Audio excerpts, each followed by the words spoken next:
Pada beliau Ustaz Syakir Jamaluddin kami persilahkan. Marilah kita buka dengan membaca basmalah. Bismillahirrahmanirrahim. Assalamualaikum warahmatullahi wabarakatuh. Nah, pertanyaan pertama, nanti akan lebih banyak pertanyaannya dari tim. Nanti setelah itu dari jamaah. Pertanyaannya itu di tim. Nah, ini. Saya klik dulu supaya Ustadz, nah, usul bisa memasukkan atau membahas agak lengkap tentang rukhsah. Matur nuwun. Alhamdulillah. Jadi Ustadz besar besok. Membahas agak lengkap tentang rukhsah dalam ibadah sholat. Apakah mengambil rukhsah itu mengurangi kesempurnaan ibadah? Terus ditambah oleh Ustadz Kuno. Ada orang beranggapan seperti ini, ketika safar mereka tidak mau mengkosor sholat dengan perkataan wong kita mampu sholat penuh, ngopo dikosor di jamak. Betul nggak sih? Iya, saya juga menemukan beberapa teman senior di UMY, katanya bukan di UMY, wah. Berarti agak merata nih paham seperti ini. Ya, eman-eman masih kuat, kalau hujan masih bisa pakai payung.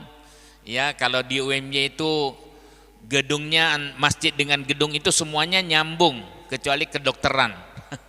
Ya, semuanya nyambung, tidak perlu basah kalau kita mau jalan, jadi masih kuat. Tapi apakah itu yang dilakukan oleh Nabi Sallallahu Alaihi Wasallam? Ya, nah Bapak Ibu, saya kembali mau menyinggung masalah rukhsah dalam buku Sholat Sesuai Tuntunan Nabi Sallallahu Alaihi Wasallam, mengupas kontroversi hadis sekitar sholat. Di dalam kuliah fikih ibadah juga ada. Saya, ini nih. Menjamak dan mengkosor sholat itu termasuk rukhsah. Rukhsah itu kemurahan, ya, kemurahan dari Allah, kelonggaran atau keringanan yang diberikan Allah kepada hambanya ketika adanya kondisi yang menyulitkan bila sholat dilakukan dalam keadaan biasa. Ya, kalau lengkap, ya, apalagi harus ke masjid, hujan. Rukhsah ini merupakan sedekah dari Allah Subhanahu wa Ta'ala yang sangat dianjurkan untuk diterima dengan penuh ketawadduan, bukan masalah kuat-kuatan. Nabi Sallallahu Alaihi Wasallam itu rumahnya itu dekat masjid, sekarang malah sudah masuk menyatu di Masjid Nabawi. Kalau misalnya hanya seperti itu, tentu dia ya lebih kuat. Dia sholat malam kalau sendirian bisa lama gitu. Sampai sahabat Hudzaifah Al-Yamani pernah mencoba jajal bagaimana toh kekuatan sholatnya Nabi, saya bisa. Oh, ternyata setelah Al-Fatihah bacanya Al-Baqarah habis. Coba kalau misalnya di sini ya ditinggalkan imam seperti itu. Ya, tidak pakai ini sendirian loh ya, aslinya dia sendirian, tapi Hudzaifah itu ingin jajal, mau mencoba merasakan. Nah, dikira Al-Baqarah selesai, lanjut Ali Imran. Ya, telur bebek juga tidak kuat begitu Pak Yais. Beliau penjual telur ya, kalau ada yang mau silahkan. Ingat ya persenannya. Ya, jadi itu. Oh, belum selesai Ali Imran, lanjut An-Nisa. Coba. Di dalam hadis yang lain ada Al-Maidah. Jadi panjang sekali. Dia merasa nikmat itu. Bagi Rasulullah SAW tidak ada masalah. Tetapi ketika mengimami, kata Nabi SAW, falyukhaffif, ringankan. Nah, kemudian ketika Umar bin Khattab bertanya tentang kebolehan qasar pada Quran surat An-Nisa ayat 101, wa idza darabtum fil ardi falaisa alaikum junahun an taksuru minas shalah in khiftum ayyaftinakumul ladzina kafaru, dan seterusnya. Dan apabila kamu bepergian di muka bumi, maka tidaklah mengapa kamu mengqasar salatmu jika kamu takut diserang orang-orang kafir. Nah, ini sudah sampai di tujuan, ya. Umar nanya, kenapa kita masih harus mengqasar? Kita kan sudah sampai, ya, sudah bisalah untuk mengerjakan lengkap lagi, ya, seperti sholatnya orang mukim. Nah, kemudian ya waktu itu kan di banyak riwayat Nabi SAW kalau dalam perjalanan sampai di suatu tempat, ke Mekah pernah, ke tempat yang lain pernah, itu selama 15 hari, 17 hari, 19 hari, 10 hari. Itu banyak hadisnya itu, dan hadisnya sahih, Bukhari, Muslim, Abu Dawud, Nasai dan lain-lain. Ya, jadi tapi ada kalimat fa in zidna, apabila lebih daripada kami tinggal lebih daripada 19 hari, atmamna, kami baru mukim. Ya. Nah, itu.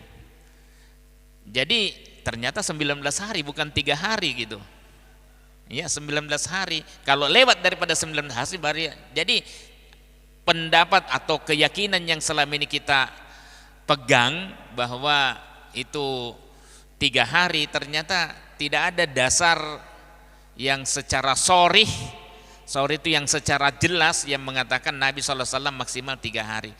Itu hanya karena membaca beberapa dalil yang mengatakan layani tamumu selama 3 hari. Kalau kamu bepergian lebih daripada 3 hari, jangan sendirian untuk perempuan, ya. Atau misalnya rukhsah untuk mengusap khuf, ya, khuf itu di atasnya itu adalah rukhsah, kemurahan ketika orang pakai sepatu yang agak ribet, kalau misalnya dicopot talinya, tali temalinya itu agak susah. Nah, kalau cuma berhadas kecil, kentut misalnya, itu yang lainnya berwudu, dia pakai air, ya, seperti biasa karena ada air.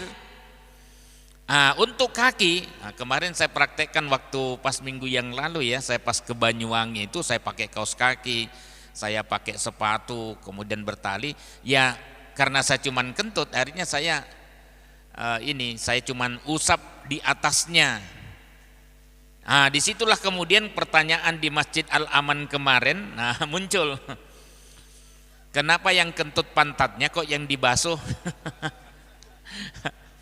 Ya, saya sampaikan pendapatnya ahli agama itu tidak 100% akal. Ada yang ya sudah tauqifi saja. Jadi ya berdasarkan dari sononya, nggak bisa ditanyakan. Ya, sekiranya itu agama itu sepenuhnya akal. Nah, pertanyaannya sama. Jadi dulu itu sudah ditanyakan. Ya, maka yang berhak dibasuh itu bagian bawah kaki, karena dia yang kena tanah langsung, mungkin ada najis, ya. Lebih berhak yang bawah kakinya dibanding daripada punggung kakinya. Gitu kira-kira. Tapi karena ketentuannya seperti itu, mashul khuffain ada, boleh, sunnah, walaupun Syafi'iyah tidak suka. Ya. Bisa kok, karena itu rukun, jadi dia akan melaksanakan lengkap. Baik, kemudian setelah dikonfirmasi kepada Nabi Sallallahu Alaihi Wasallam ayat ini, kan kita sudah sampai, kata Nabi Sallallahu Alaihi Wasallam, sodakotun tasodakallahu biha alaikum fakbalu sodakotahu. Ini adalah sedekah pemberian Allah yang Allah berikan dengannya kepadamu, maka terimalah pemberian Allah itu. Barulah dia ngikut, ya, jama' qasar kalau musafir. Ya, kalau hujan ya jamak gitu. Jadi ada beberapa itu. Kalau tidak bisa berdiri, tidak kuat berdiri ya duduk. Di awal buku saya ini tata cara sholat Nabi Sallallahu Alaihi Wasallam, ada pertama niat di dalam hati secara ikhlas, karena tidak ada yang menuntunkan niat dilafalkan, tidak ada. Usolli fardul maghrib, ya, usolli fardus subhi atau fajri, itu tidak ada perintahnya, tidak ada contoh lafalnya yang diberikan oleh Nabi Sallallahu Alaihi Wasallam. Bahwa niat itu penting, 100% penting. Innamal a'malu binniyat. Nah, ini menunjukkan niat itu al-qasdu, kan makna dasarnya itu menyengaja. Itu.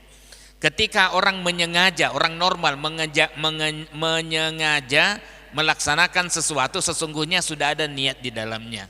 Dan Allah baca yang terdalam dalam jiwa kita.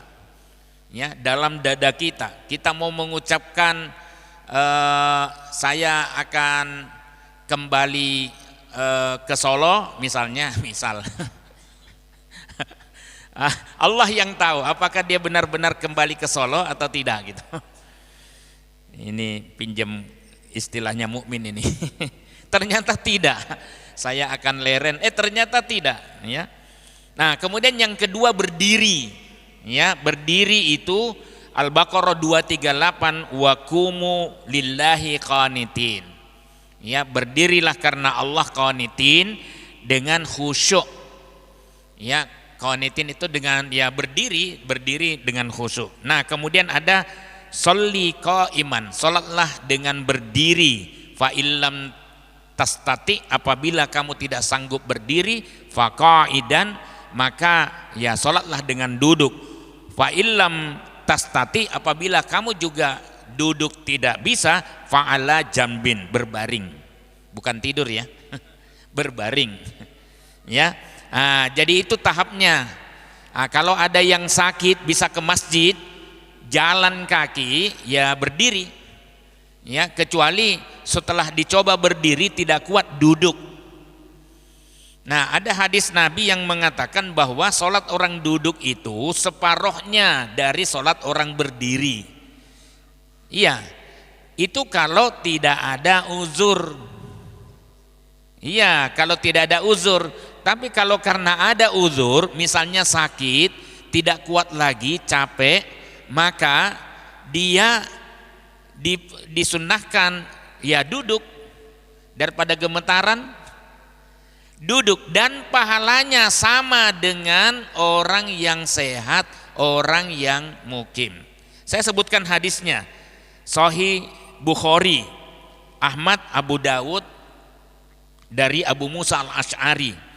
Idza maradal abdu aw safaro kutiba lahu minal ajri misla ma kana ya'malu muqiman sahihan.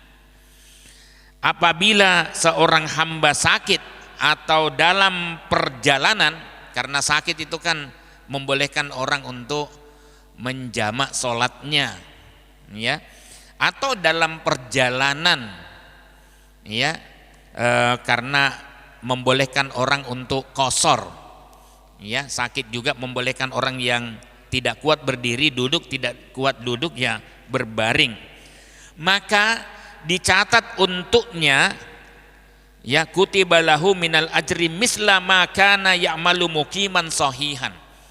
Dicatat untuknya pahala seperti apa yang dilakukan oleh orang yang mukim lagi sehat. Ya, saya sebutkan dalam buku salat halaman 85. Karena buku salat ini nambah-nambah terus ya, yang cetakan terakhirnya ini 19 tahun 2025. Saya tambahkan, sudah saya masukkan disertasi hasil penelitian saya. Jadi agak serius memang karena catatannya panjang.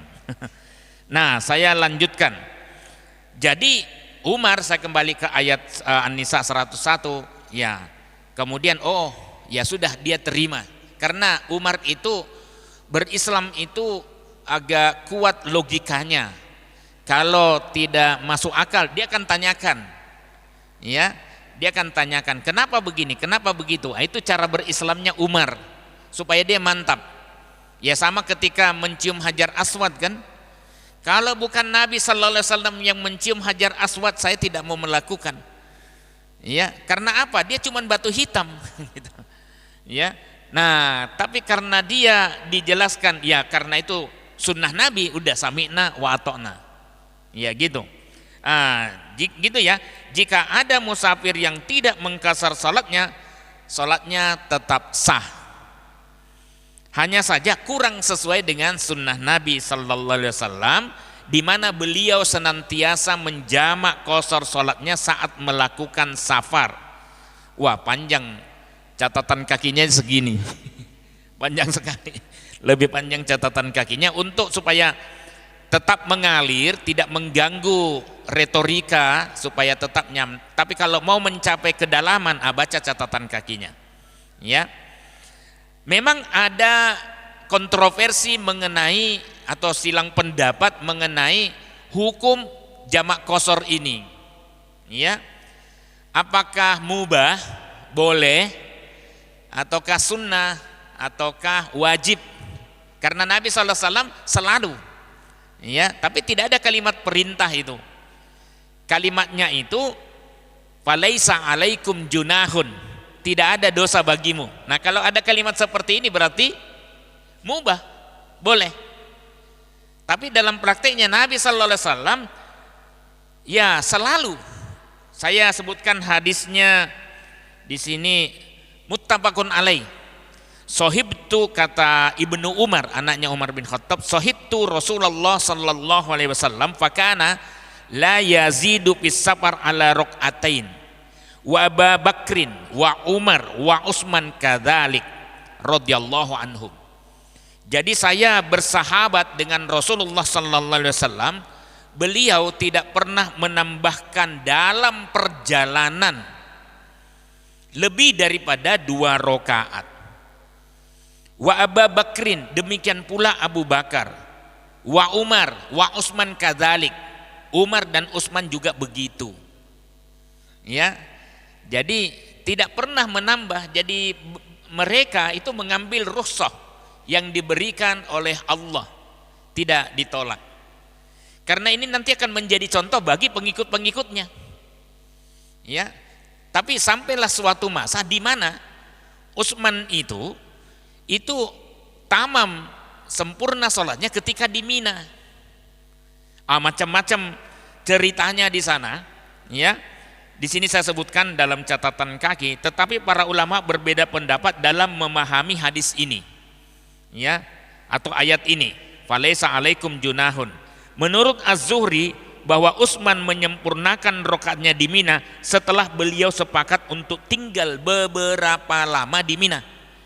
Nah, kalau sudah beberapa lama kan berarti ya lebih itu daripada musafir. Tetapi tentu ada alasan yang melatar belakanginya. Ya, saya pernah dapat informasi dari seorang penyusun fatwa tarjih, ya, Ustadz Dr. Fuad. Waktu itu dia menemukan teks bahwa dia punya istri di Mina, jadi tinggal di sana. Sama dengan saya punya istri Aminah, bukan di Mina. Ya, nanti curiga sopo kui. Saya lanjut, jangan lama-lama kalau di situ. Ada yang berpendapat bahwa Utsman hanya melakukan hal itu di Mina, tapi tentu ada alasan yang melatar belakanginya. Ada juga yang berpendapat bahwa karena waktu itu beliau menjadi imam untuk penduduk setempat mukim, yang di akhir masa kekhalifahannya jumlahnya semakin banyak dari kalangan Badui, orang yang terkenal keluguannya dalam memahami ucapan, perkataan dari Nabi. Jika beliau tetap memimpin sholat dengan qasar 2 rakaat, beliau khawatir disalahpahami oleh kebanyakan orang Arab Badui yang terkenal keluguannya bahwa sholat wajib itu di Mina 2 rakaat. Ya, itu sebabnya Amirul Mukminin Utsman bin Affan memimpin sholat 4 rakaat. Kalau dia jadi imam seperti Saya kalau misalnya musafir diminta jadi imam, silahkan Ustadz. Oh Ustadz, enggak, saya makmun saja. Karena lebih utama yang mukim. Ya, jangan-jangan nada saya berbeda. Ya, iki sopo gitu. Iki sopo wae. Ya, itu sudah menjadi kehilangan konsentrasi jamaah itu. Ya. Nah, kemudian sudah yang mukim saja. Nah, kecuali ya dia mau mengimami silakan. Kalau saya kebetulan tidak. Ya. Nah, jadi kalau saya mengimami, ya kadang-kadang saya iakan juga. Karena saya lihat kayaknya nggak ada yang bacanya lebih bagus daripada saya. Jadi saya maju. Ya. Nah, saya maju, kemudian saya ngimami. Saya ngimami walaupun saya musafir, saya 4 rakaat. Kalau duhur, kalau asar, duhur, asarnya tidak karena saya jamak setelah itu. Jadi saya laksanakan 4 rakaat karena saya musafir, saya tambahkan nanti setelah salam saya jamak, baru saya qashar. Jadi tidak harus dua-dua, apalagi saya mengimami. Kecuali kalau mengelompok sesama musafir. Kalau sesama musafir, Ibnu Umar mengumumkan, kami ini musafir. Ya, Anda harus tahu itu. Kami hanya 2 rakaat. Maksudnya gitu. Ibn Abbas juga mengumumkan ketika dia sesama kelompoknya musafir, kami ini musafir. Ya, supaya mereka tahu, oh nanti saya tinggal lanjut gitu. Jangan ikut salam. Bonusnya kokean. Ya, karena qashar itu hanya untuk safar. Sekali lagi, qashar itu hanya untuk safar, untuk orang yang perjalanan. Ya, tapi kalau misalnya jamak karena hujan itu tidak qashar.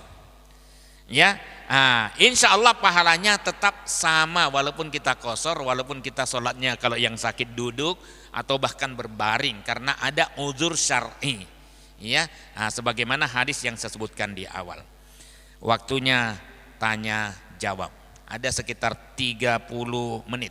Monggo. Ya, silakan. 1, 2. Ya, yang di tengah, Pak.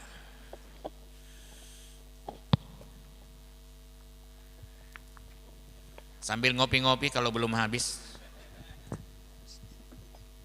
Terima kasih. Assalamualaikum warahmatullahi wabarakatuh. Waalaikumsalam. Sebutkan nama. Nama Ngadino dari Seyegan. Yang pertama tadi dibawakan tentang sholat jamak qashar. Saya tanyakan yang pertama tentang jarak. Berapakah jarak yang boleh ditentukan kita menjamak atau mengqashar? Sebab saya pernah suatu kajian dulu pada waktu Bapak Kiai Haji Muhammad Nur almarhum, beliau menyampaikan bahwa boleh dijamak kalau seseorang itu sudah tidak bisa membedakan antara perempuan dan laki-laki. Itu boleh katanya. Itu yang pertama. Terus yang kedua, dalam suatu sholat jamaah, misalnya ada 2 laki-laki, satu jadi imam dan satu jadi makmum, terus ada perempuan di belakangnya lebih dari 2 atau 3 orang. Nah, yang saya tanyakan, posisi laki-laki ini jajar dengan imam atau sudah membelakangi seperti sholat biasa? Sebab saya ada paham kalau yang cuma 2 orang laki-laki itu jajar walaupun di belakang sudah ada makmum perempuan. Dan terakhir, dalam ada beberapa saya pahami dan saya lihat, seseorang yang sholat 2 rakaat termasuk di dalamnya sholat subuh, ini seseorang mengerjakan dengan duduk seperti duduknya iftiros. Nah, saya tanyakan dalil daripada seseorang yang mempunyai faham duduknya sholat subuh atau 2 rakaat ini duduk iftiros, bukan tawaruk.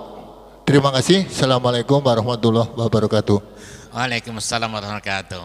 Saya kira itu dulu ya. Ini karena seperti mewakili semua banyak orang.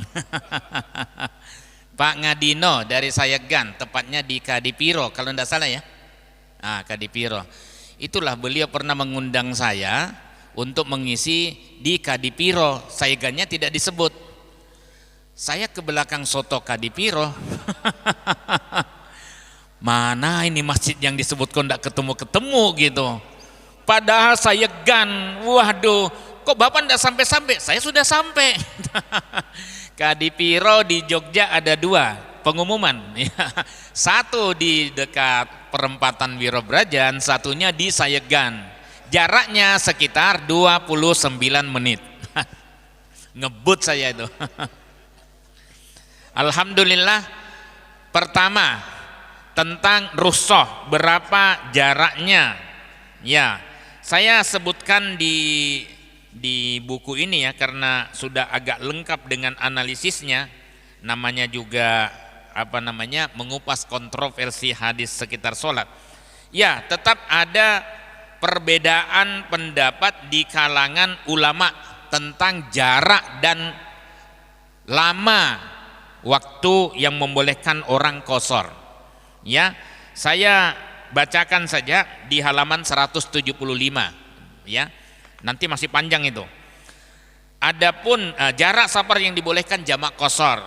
Jarak perjalanan yang dibolehkan untuk menjamak dan mengqashar salat, ternyata ulama berbeda pendapat. Ada ulama yang berpendapat jarak minimal 1 farsah atau 3 mil. Dan ada ulama yang mengatakan minimal 3 farsah. Ada yang berpendapat safar minimal harus sehari semalam. Bahkan ada yang berpendapat tidak ada jarak dan waktu yang pasti karena sangat tergantung pada kondisi alam, kondisi fisik dan psikis. Nek wes kesel leren.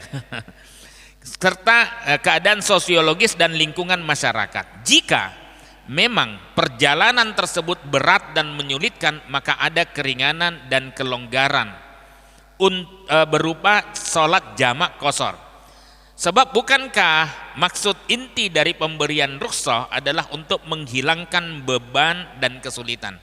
Karena ada pertanyaan, kan kita bisa, kemudian itu supaya tidak memberatkan hambaku, umatku, katanya Nabi Sallallahu Alaihi Wasallam. Jadi itu ya. Nah, analisisnya panjang. Kalau jarak 3 parsa tadi, hadisnya riwayat Muslim dan Abu Dawud. Idza kharaja masirata salasati amyal au salasati farasih shalla rakaatain. Apabila Nabi keluar dalam sebuah perjalanan 3 mil atau 3 parsah. Di situ saya sebutkan Syu'bah ragu, ausyaka Syu'bah itu. Syu'bah ragu dengan kalimatnya ini. Karena dia meriwayatkan ya, apakah 3 mil atau 3 farsah? Karena 3 mil dan 3 farsah sangat berbeda. Ya, 1 mil itu 1847 meter. Maka minimal jarak tempuh untuk 3 mil 3 kali 1847, 5.541 meter. Tidak usah terlalu serius menghitung. Dengar aja. Susah ini. Sama dengan 1 farsah. Nah, kalau 3 farsah berarti 5.541 kali 3, 16.623. Sering saya bulatkan 17 kilometer. Ya. Nah, karena mesti sudah mencakup 3 mil, itu lebih aman. Dan ada hadis, tapi sayangnya hadisnya dhaif yang mengatakan 3 mil ya, 3 mil. Jadi hadis pendukungnya lemah. Nah, setelah itu atau menggunakan jarak antara Madinah dan Dzulhulaifah, yakni sekitar 6 sampai 7 mil Arab. 6 atau 7 mil Arab itu sekitar 12 kilometer. Tetapi menurut mayoritas ulama seperti Imam Al-Bukhari, Imam Syafi'i, Imam Malik, Imam Ahmad dan lain-lain, jarak minimal yang dibolehkan bagi musafir untuk mengqashar salatnya adalah perjalanan sehari semalam dengan jarak minimal 4 burd. 1 burd sama dengan 4 farsah, setara dengan 16 farsah kali 16 kali 5.541, ya 89 kilometer. Kita genapkan aja 90 kilometer. Sesama saudara saya kasih dah. Jadi dibulatkan segitu ya. Sama dengan 48 mil Arab. Wallahu a'lam. Ya, panjang penjelasannya. Hadis 4 burut ini sebenarnya bukan perkataan Nabi. Perhatikan itu, yang sering dijadikan sebagai landasan. Bukan perkataan Nabi sallallahu alaihi wasallam, tapi perkataan Ibn Abbas, sahabat Nabi. Ya, yang berarti hadisnya mauquf, hanya sampai kepada sahabat. Sebenarnya ini adalah respon Ibn Abbas terhadap pertanyaan yang ditujukan kepada dirinya.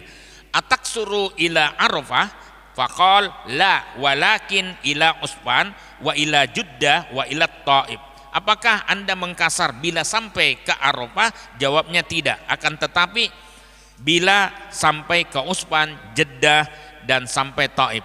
Itu disebutkan dalam Al-Baihaqi, ya, musnadnya. Ya, Al-Baihaqi, ya, Sunan Al-Baihaqi, sorry. Ibn Abi Syaibah, Asy-Syafi'i dalam musnadnya dan Al-Bukhari dalam bab fi kam yaksurus shalah, pada jarak berapa boleh mengqasar salatnya, menyimpulkan Ibn Abbas dan Ibn Umar mengqasar salatnya dan berbuka dalam jarak 4 burd yang setara dengan 16 farsah. Sedangkan riwayat yang disandarkan kepada Ibn Abbas hingga ke Nabi sallallahu alaihi wasallam yang berkata kepada penduduk Mekah, la taksurus shalah fi adna min arba'ati burdin mim Makkata ila Utsman. Jangan kalian mengqasar salat kurang dari 4 burud dari Mekah ke Utsman. Itu riwayatnya Al-Baihaqi dhaif, lemah, karena semua sanadnya melalui Ismail bin Ayyas. Maaf kalau ada kesamaan nama, hanya kebetulan saja. Pak Ismail, yang tidak layak dijadikan hujjah, dan Abdul Wahab bin Mujahid yang dhaif jiddan. Makanya saya tidak pakai standar 4 burd, ya, karena hadisnya menurut analisis saya, ya mungkin saya salah kan, ya, tapi tidak masalah lah. Anda mau pakai jarak 89 monggo, tapi kalau Nabi SAW dalam bukan sahabat, salah seorang sahabat, kalau dia mau perjalanan jauh baru sampai 3 mil dia sudah jamak qasar sholatnya, asal sudah keluar dari rumah, ya. Maka di tarjih itu sempat terjadi perbedaan pendapat. Keluar dari rumah saja, misalnya dari gerbang rumah terus ada masjid, ya, sudah boleh dia menjamak qasar sholatnya. Saya katakan, hah?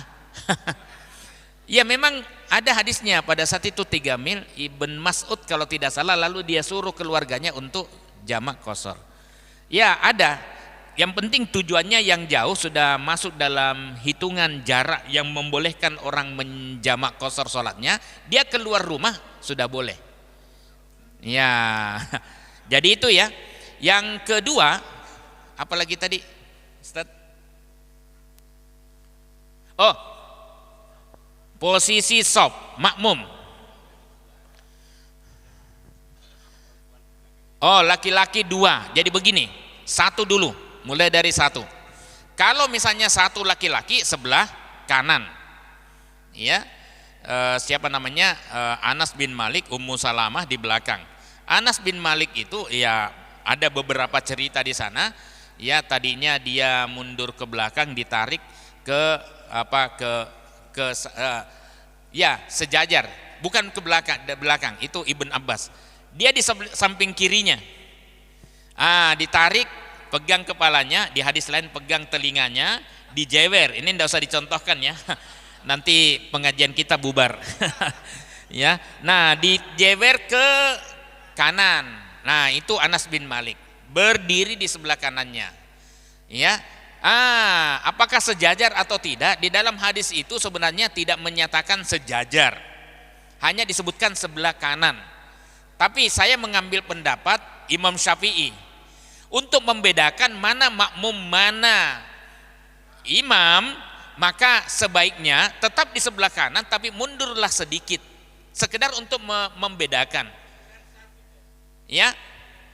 Iya, safnya jangan sejajar persis. Ada beberapa alasan saya yang saya sebutkan. Kalau misalnya makmum itu lebih tinggi, misalnya nih, ya, Mas Grafika ini, ya, lebih tinggi dengan saya, ya, kalau dia berada di sebelah kanan saya, seperti angka 10, dia 1 saya 0, ya, nah berjajar sama saya itu misalnya gerasnya ini itu lebih panjang dia, dia bisa lebih mendahului saya. Ya, sementara pemberatnya saya jadi lebih pendek, ya, ya. Nah, lebih bagus mundur. Yang kedua, nah ini yang sering jadi masalah. Kalau orang berjajar, orang tidak tahu yang di belakang. Kalau berjajar, ini sedang posisi berjamaah atau tidak? Ternyata, ambil aja yang aman, yang di sebelah kanan. Dia tepuk sebelah kanan. Makanya saya pernah ditanya, ada yang pernah saya lihat ditepuk sebelah kanan, dia begini. Artinya dia tidak mau diangkat jadi imam. Kenapa dia begitu? Saya katakan enggak tahu. Kenapa dia begitu? Mungkin dia sedang sholat sunat. Pahamnya tidak boleh orang yang sholat sunat mengimami orang yang sedang sholat wajib. Pahamnya. Padahal sebenarnya boleh-boleh saja. Hadisnya sudah pernah kita sebutkan. Ya. Atau mungkin dia berpaham setelah imam rawatib salam itu tidak boleh lagi mengadakan jamaah, bisa juga, ya. Atau mungkin, nah ini yang jadi masalah, terlanjur dia mengucapkan niat sebagai makmuman, ketika ditepuk bingung dia, ya Allah ralat. Kalau tadi makmuman sekarang imaman, alah. Karena enggak, ini bercanda aja nih, bercanda. Ya. Enggak, tapi bisa jadi seperti itu. Bagi orang awam, wah itu jadi masalah berat. Makanya dia, waduh, gimana? Lebih bagus saya larang, saya stop. Nah, kalau dia mundur sedikit makmumnya, sekedar membedakan. Imam Syafi'i pendapatnya begitu, sekedar membedakan, tetap sebelah kanan, tidak menghilangkan posisi satu orang sebelah kanan, itu tidak menghilangkan. Agak ke belakang sedikit orang tahu. Tinggal berdiri di belakangnya imam, memberikan kode pada makmum yang duluan untuk mundur ke belakang. Ya, iya, mundur ke belakang, begitu. Ya, sekedar kode saja. Ya, jangan Anda jewer. Ya, gitu kira-kira. Nah, kalau berdua posisinya di belakang. Ya, seringkali terjadi musola, restoran itu kan kecil. Nah, itu yang kadang-kadang tidak memungkinkan untuk berjamaah berjajar sop 3 itu. Ya, hanya sekedar restorannya besar, ya, tapi musolanya kecil gitu. Ya, tapi tidak masalah karena memang bukan tempat sholat, hanya darurat saja. Nah, itu yang kadang-kadang tidak bisa sesuai dengan yang normalnya. Gitu ya. Jadi 2 di belakang terus di ini. Nah, ketika sendiri Anas bin Malik sebelah kanan, setelah itu perempuannya Ummu Salamah di belakangnya. Gitu ya. Satu lagi tentang duduk iftiros untuk sholat 2 rakaat, subuh, Jumat, sholat sunat. Tidak apa-apa, istri saya baru ngepel tadi subuh ini. Ya. Jadi ada yang begini untuk sholat 2 rakaat, ya. Padahal dia sudah mau salam. Ada juga yang begini, ya. Yang mana yang dipegang, ya, tidak ada yang dipegang. Dia sedang sholat. Saya sebutkan kontroversinya, ya. Iya, saya sebutkan panjang. Kata siapa, Abu Humaid As-Sa'idi, riwayatnya Bukhari, ana kuntu ahfadakum li sholati Rasulillah sallallahu alaihi wasallam. Itu berbicara di depan 10 sahabat. Saya hafal betul sholatnya Rasulullah sallallahu alaihi wasallam, panjang-panjang. Kemudian wa idza jalasa fi rak'atain, apabila beliau duduk pada rakaat kedua, jalasa ala rijlihil yusra, beliau duduk di kakinya yang kiri. Nah, ini kalau duduk pada rakaat kedua, Wa nasobal yumna, dan dia tegakkan yang kanan. Wa idza jalasa fi raqatil akhirah, bukan fi raqatil arba'ah. Apabila atau fi raqatir rabi'ah, apabila duduk pada rakaat terakhir, semua kalimat yang mengatakan itu rakaat fi raqatil akhirah atau fi raqatil akhirah, yang paling akhir, qaddama rijlahul yusra, dia ajukan kakinya yang kiri, wajalasa ala maq'adatihi, dan duduk di tempat duduknya.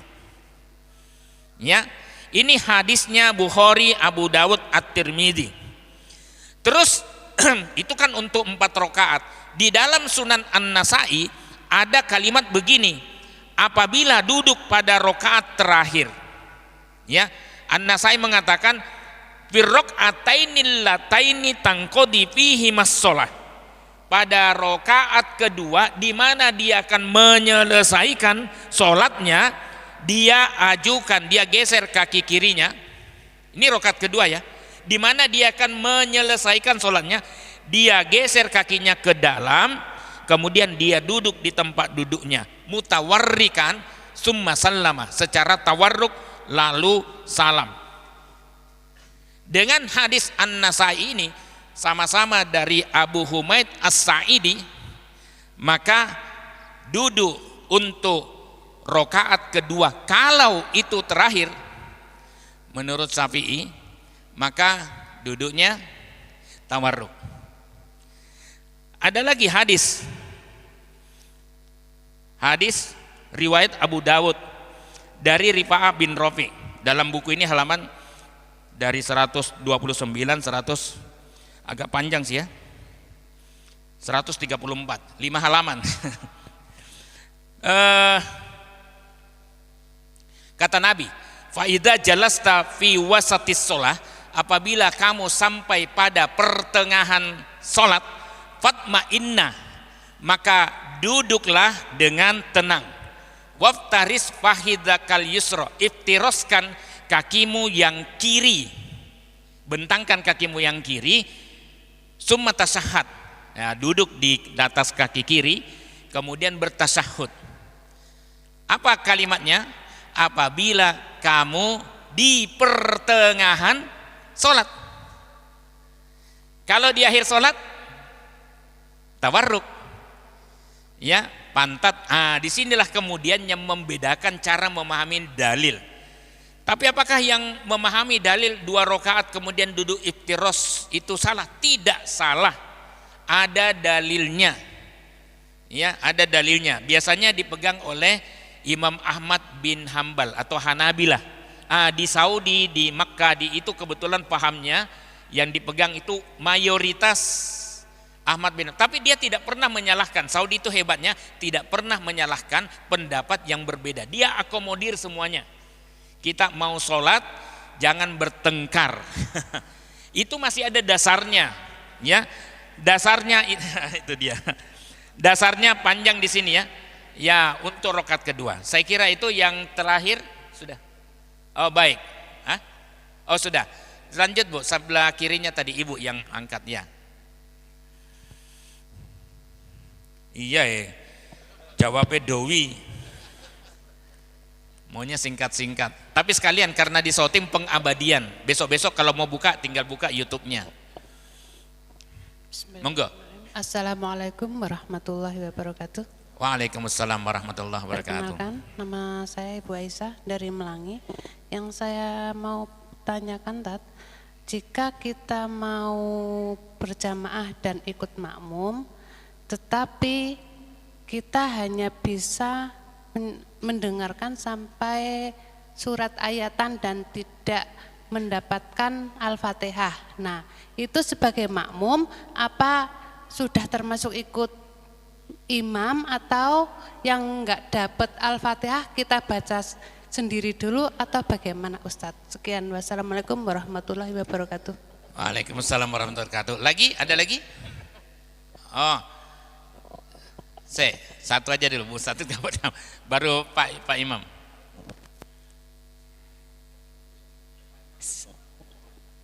Assalamualaikum warahmatullahi wabarakatuh. Ustaz, yang saya tanyakan to the point saja. Bagaimana hukumnya sholat Jumat yang dilaksanakan di instansi atau kalau kami di sekolah begitu. Oh, iya. Karena ada teman yang berpendapat bahwa jika dilaksanakan tidak di masjid, maka itu dianggap tidak sah. Padahal di sekolah kami itu setiap Jumat mengadakan sholat Jumat. Kemudian yang kedua, saat kita sholat berjamaah itu kan saat imam mengucap Allahu Akbar, kita juga Allahu Akbar. Kemudian setelah ruko, sami Allahu liman hamidah, kita mengucapkan itu atau langsung Rabbana walakal hamd. Begitu Ustadz. Assalamualaikum warahmatullahi wabarakatuh. Waalaikumsalam warahmatullahi wabarakatuh. Ya, oh ya itu Ibu Suwatan. Assalamualaikum warahmatullahi wabarakatuh. Waalaikumsalam Gini, warahmatullahi Pak, wabarakatuh. kalau kita umroh ataupun haji atau di mana Mekah ya, itu apakah berlaku yang namanya rusuh tadi? Kalau kalau iya kan ya iman-iman toh Pak, sholatnya kok mosok di jamak terus gitu loh. Terus sekarang yang kedua Pak, jamak itu kan ada dua, takhir dan takdim. Nah, dikala kita mengadakan perjalanan, misalnya kayak wisata lah, religi, ke zuhur dan asar itu di takdim. Ketika pulangnya sampai malam, maghrib dan isya itu takhir. Akhirnya es ngono ngomah bae. Nah gitu loh. Padahal kan Nabi ini segera atau sholat tuh. Kadang-kadang kita jadi konflik ketuane pimpinan. Nah itulah. Monggo gimana Pak? Matur nuwun. Cukup? Panjang nanti nih. Baik, terima kasih. Ini aja pertanyaan pertama lupa. Oh, Jumatan di sekolah. Iya.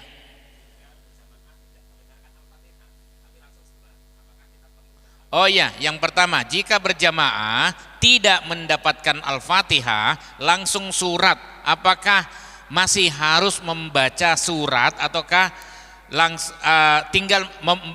apakah membaca Al-Fatihah atau tinggal mendengarkan surat setelah Al-Fatihah? Ya, ada dua pendapat Ibu. Ya, kalau Syekh Utsaimin, Ibn Hajar dia katakan karena Al-Fatihah itu wajib, maka wajib dibaca. Ya. Sementara pendapat yang lain, kalau sudah surat maka ya kita tinggal mendengarkan surat itu, tidak perlu membaca yang sudah terlewat. Kalau kita misalnya membaca Al-Fatihah lagi, nanti ritmenya berbeda, ya, konsentrasinya berbeda.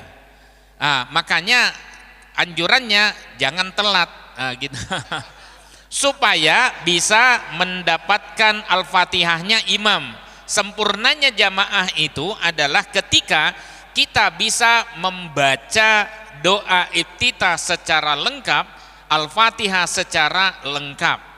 Makanya kata Nabi SAW, kalau ada yang ketinggalan ya dia pincang, ghairu tamam, tidak sempurna sholatnya. Ya, tapi nanti ketemu dengan hadis yang mengatakan atau pendapat ulama yang menggunakan hadis la sholata liman lam yaqra bi Fatihatil kitab. Tidak ada sholat bagi yang tidak membaca Al-Fatihah. Sebenarnya hadis ini umum, bahwa sahnya sholat itu adalah ketika Al-Fatihah dibaca, bukan mendapatkan rokaat. Toh orang yang terlambat pada rokaat itu, ketika dia masih mendapatkan ruku bersama imam, maka dia masih mendapatkan rokaat. Ya, tapi tidak baca Al-Fatihah, ya sudahlah, memang kadang-kadang seperti itu. Makanya diupayakan untuk bisa. Yang kedua, sholat Jumat di sekolah sah berjamaah. Makanya pernah ada pimpinan Kemendikbud, waktu itu Kemendikbud, tapi sekitar 20 tahun yang lalu itu saya ketemu pimpinannya itu kebetulan ahli sholat, ahli jamaah. Dan dia mewajibkan anggaran sekolah itu digunakan untuk membangun masjid. Dia usulkan ke pusat setuju. Karena masjid ini kalau misalnya sekolah tidak ada masjidnya, bagaimana pembinaan spiritualnya? Kalau hanya sekedar cerdas, banyak orang yang cerdas. Tapi kalau misalnya dia disiplin, ya sholat 5 waktu, kalau duhur asar lah, itu akan lebih bagus lagi. Karena unsur manusia itu ada otak, ada kolbu. Nah, kolbu ini spiritualnya, tapi diolah oleh otaknya. Gitu ya. Makanya kalau misalnya tidak ada darurat, tidak masalah. Ya. Nah, berikutnya ketika sholat jamaah kemudian ruku kan imam mengucapkan sami Allah liman hamidah. Apakah makmum itu sama bacaannya seperti itu atau hanya Rabbana walakal hamdu? Oh iya. Makmumnya. Baik. Kata Nabi sallallahu alaihi wasallam, "Innama ju'ilal imam liyutamma bi." Imam itu dijadikan untuk diikuti. Fala takhtalifu alaihi, maka jangan kamu menyelisihinya kecuali syariat meminta untuk berbeda. Ya. Fa idza kabbara fakabbiru. Apabila imamnya bertakbir, maka bertakbir pula lah. Itu segera. Wa idza raka'a, apabila imamnya ruku, farka'u, maka ikutlah ruku. Wa idza qala sami Allahu liman hamida, apabila imamnya mengucapkan sami Allahu liman hamida, faqulu Allahumma rabbana lakal hamd atau rabbana lakal hamd atau rabbana walakal hamd.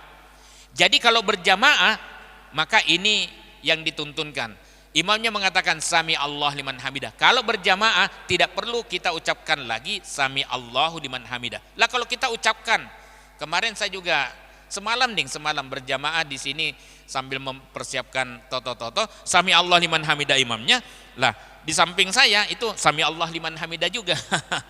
ya namanya anak muda ya, tapi perlu untuk pembinaan, Sementara anak muda ini kajiannya kawula muda maturun yang sudah menutupi kebutuhan anak muda kita untuk tetap ngaji. Alhamdulillah, ajarakumullah fima ataita.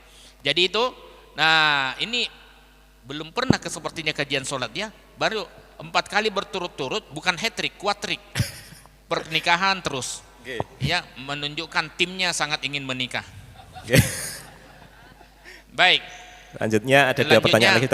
Ketika di Mekah atau di Madinah, oh iya, baik. eman-eman kan di jamak gitu. Ya, ini sudah pernah kita bahas. Iya, kadang-kadang karena menggunakan satu hadis tapi melupakan hadis yang lain.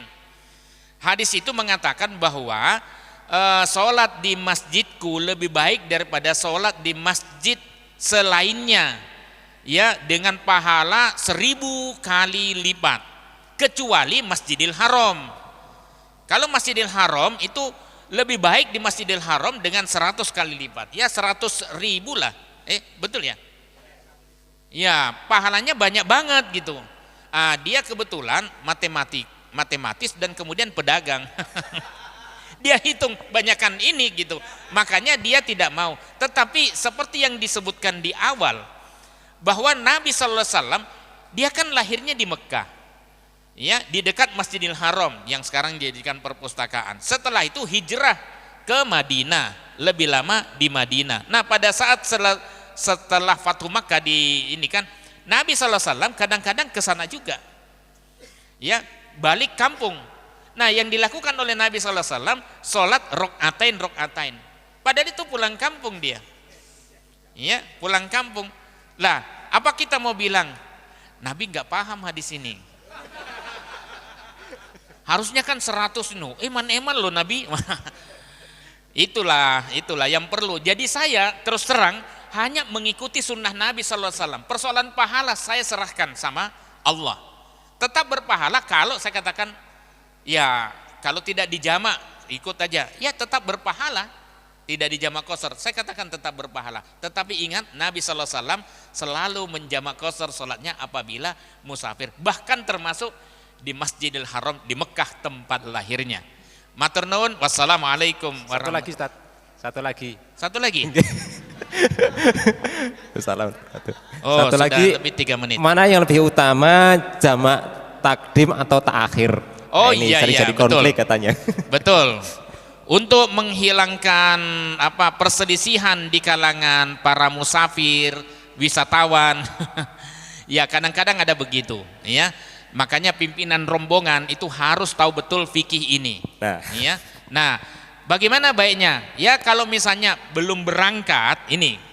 Kalau belum berangkat maka sebaiknya dijamak, tidak usah dikosor. Dijamak tidak kosor. Misalnya zuhur dan asar sekalian karena perjalanannya jauh. Mumpung kita bisa berjamaah. Kalau misalnya sudah sampai Nabi SAW kalau sudah melakukan perjalanan sudah sebelum ya misalnya jam 11 zuhur ya, jam 11 dia sudah berangkat atau jam 10, dia di sini saya sebutkan sih, beliau tuh biasa mengakhirkan waktu zuhurnya jelang waktu asar. Pada saat masuk waktu asar, beliau melaksanakan sholat. Apa yang dilakukan oleh Nabi SAW? Beliau mengerjakan sholat duhur dulu di waktu asar.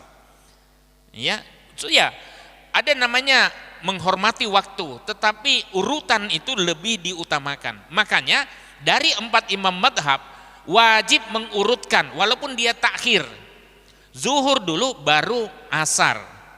Zuhur walaupun di waktu asar awal ya, jangan kemudian dijalankan maghrib biar nanti maghrib isya sekalian gitu.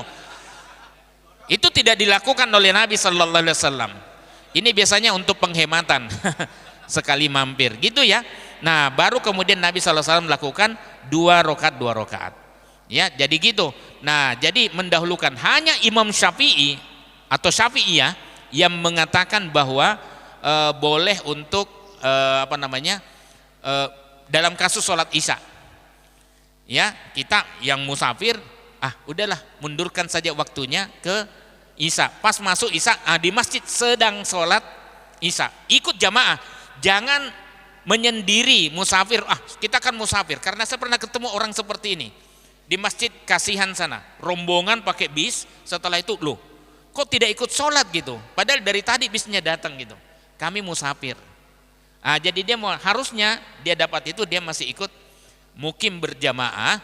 Setelah itu kalau itu boleh ya 4 dulu ya 4, karena waktunya sedang pada saat jamaah, karena formatnya gak beda dengan duhur asar kan. Baru kemudian maghrib di akhir setelahnya. Disinilah letak kecerdasan Imam Syafi'i dalam memahami teks ya. Tapi dia katakan ya lebih utama untuk urut. Sekiranya tidak, ya seperti kasusnya itu boleh sholat isya dulu baru kemudian maghrib. Matur nuwun, mudah-mudahan ada manfaatnya. Waktunya kurang. Wassalamualaikum warahmatullahi wabarakatuh.